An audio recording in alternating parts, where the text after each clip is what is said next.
പല ജപ്തികളും നമ്മൾ കണ്ടിട്ടുണ്ട്. എന്നാൽ ഒരു ചുണ്ടൻ വെള്ളം ജപ്തി ചെയ്യുന്നത് ആദ്യമായിട്ടായിരിക്കും.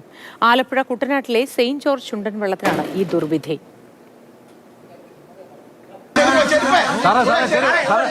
അവർ ഷോ കാണിക്കട്ടെ, നിങ്ങൾ നിങ്ങളുടെ നിയമപരമായിട്ട് പോവുക.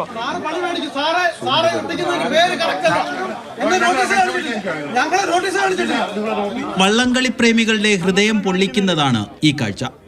ചുണ്ടൻ വള്ളത്തിന്റെ ഉടമസ്ഥരും ബോട്ട് ക്ലബും തമ്മിലുള്ള നിയമവ്യവഹാരത്തിനൊടുവിലാണ് ഉദ്യോഗസ്ഥരെത്തി വള്ളം ജപ്തി ചെയ്തത്.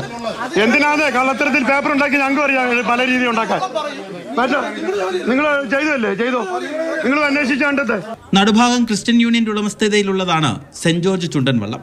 2019 നെഹ്റു ട്രോഫി മത്സരത്തിനായി എടത്വ പ്രദേശ് ബോട്ട് ക്ലബ്ബുമായി കരാറുണ്ടാക്കി. ചെക്ക് നൽകി കബളിപ്പിച്ചെന്നാണ് ക്ലബിന്റെ ആരോപണം. എന്നാൽ യൂണിയൻ ഭാരവാഹിയുടെ വ്യാജ ഒപ്പിട്ടതാണ് ചെക്ക് മാറാതിരിക്കാൻ കാരണമെന്ന് മറുഭാഗം.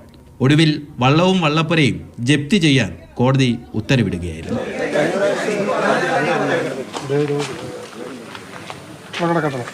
മാതൃഭൂമി ന്യൂസ്, ആലപ്പുഴ.